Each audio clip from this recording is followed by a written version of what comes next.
अभी सब्सक्राइब करें हमारे चैनल माँ दुर्गा म्यूजिक को और साथ में बेल आइकन जरूर दबाएं ताकि ऑल नोटिफिकेशन आप तक जल्द पहुंचे।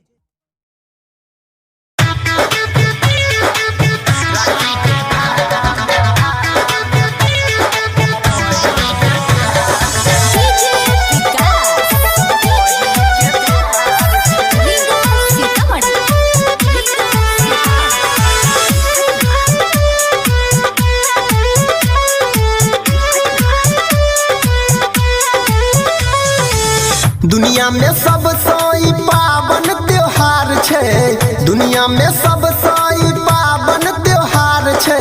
राखी के धागा में बहिन के प्यार छे, राखी के धागा में बहिन के प्यार छे। जेकरा नहीं बहिन ओकर जिंदगी अन्हार छे, जेकरा नहीं बहिन ओकर जिंदगी अन्हार छे।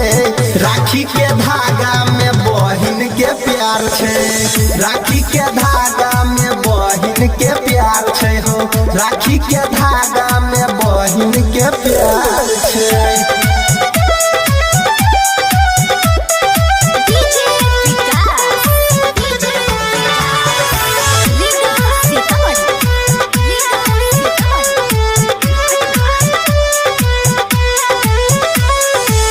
कहे छे बहिन सुन मोरे भैया, हाँ हाँ कहे छे बहिन सुन मोरे भैया। राखी बंधवाला नहीं लगत रुपैया, खुशी तू रह सलामत रह, खुश तू रह सलामत रह। भाईला बहिन देख करत पुकार छे हो, राखी के धागा में बहिन के प्यार छे हो, राखी के धागा में बहिन के प्यार छे।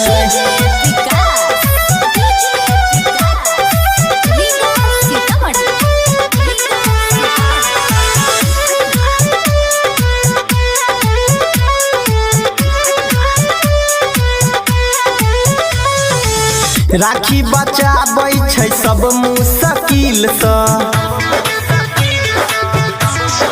हाँ हाँ राखी बचाबै छै सब मुश्किल से।